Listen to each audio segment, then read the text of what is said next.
que j'adore, moi, c'est la vitesse et puis bichonner mon petit engin. S'il n'y a pas de risque, on s'amuse pas, on s'embête.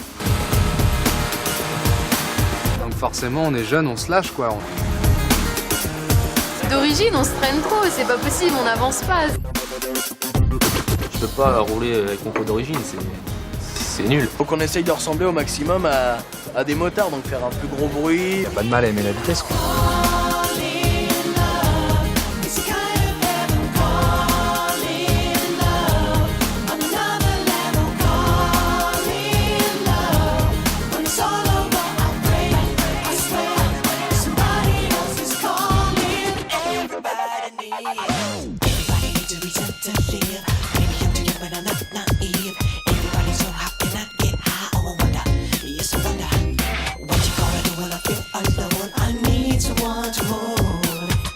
On va se retrouver sur une nationale, d'accord? Les gens vont rouler très vite. La réglementation, l'élève doit faire minimum 5 heures en auto-école pour obtenir son BSR. Ça, c'est l'idéal.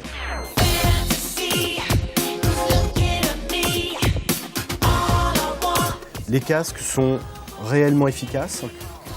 Maintenant, le souci qu'on rencontre, ce sont les différentes matières qui composent le casque.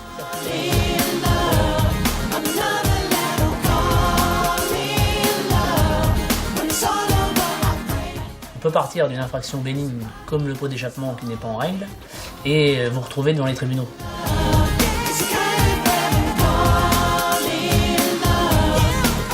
On a un problème d'anticipation, on a un problème aussi de connaissance de la route, de partage de la route. On ne la partage pas, en fin de compte, on la prend.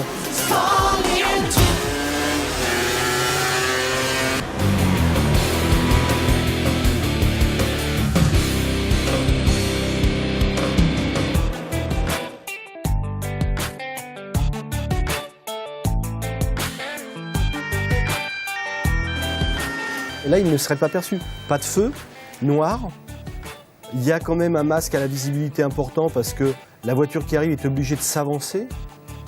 Donc si la voiture s'avance, regarde instinctivement sur sa gauche si quelque chose arrive, il ne verra pas le motard.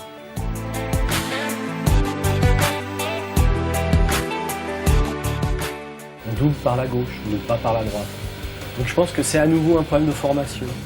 C'est-à-dire qu'on va doubler parce qu'on a besoin de doubler, mais on va doubler dans n'importe quel sens. Je suis capable d'apprécier moi-même jusqu'où je vais ou pas trop loin. Et ça, cette croyance-là, pour la contrecarrer, c'est extrêmement difficile, puisque chacun a besoin de faire par lui-même l'expérience de ses capacités nouvelles. Et les discours adultes, pendant cette période-là, surtout dans un groupe de jeunes, sont des discours qui sont vraiment mis de côté comme étant totalement inadéquats et résultant plutôt de l'angoisse des parents ou des adultes que de leur capacité à évaluer justement les risques.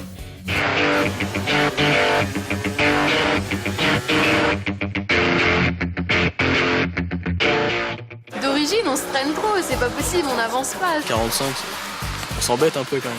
Ah, je sais que c'est dangereux, mais je fais quand même attention avec. Si jamais il va plus vite, en même temps, il fait plus attention, hein. Donc quand même, c'est un côté positif. Non, ce qu'il faut savoir, c'est que plus on roule vite, plus notre champ visuel rétrécit. Donc si notre champ visuel rétrécit, on ne peut pas anticiper les choses qui sont en périphérie. Il y a aussi l'ivresse de la vitesse, des sensations fortes que l'on va se procurer à soi-même, que l'on va procurer à son corps. Donc là, il y a cette espèce d'excitation, excitation sensorielle qui renforce l'idée que l'on est bien vivant parce qu'il y a ces sensations plus fortes sur la peau, le vent, la peur, et là on s'éprouve vivant. On est en plein donc dans l'imaginaire du risque, un risque qui forcément ne peut pas être pour moi. Les cyclos tels que les leurs ne sont pas prévus pour ces grandes vitesses-là. C'est-à-dire qu'ils sont prévus pour 45 km/h. Sur des infractions de comportement, il n'y aura pas d'indulgence. Parce que c'est trop important, quoi. Il n'y a pas de carrosserie, il n'y a rien. La grande majorité des infractions sont levées à l'égard de conducteurs garçons, que ce soit en termes de débridage, excès de vitesse.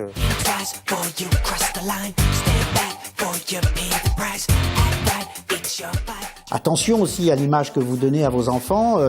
Quand vous roulez dans votre voiture puissante à 160 sur l'autoroute et que vous êtes un papa et que vos enfants sont à l'arrière, vos enfants vont fantasmer et vont vous imiter.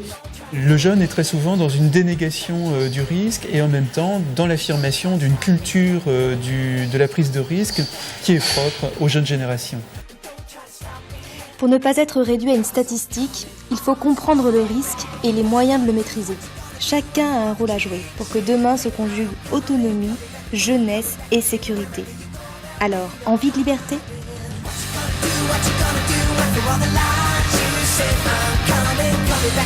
Coming back at you, whatever you do.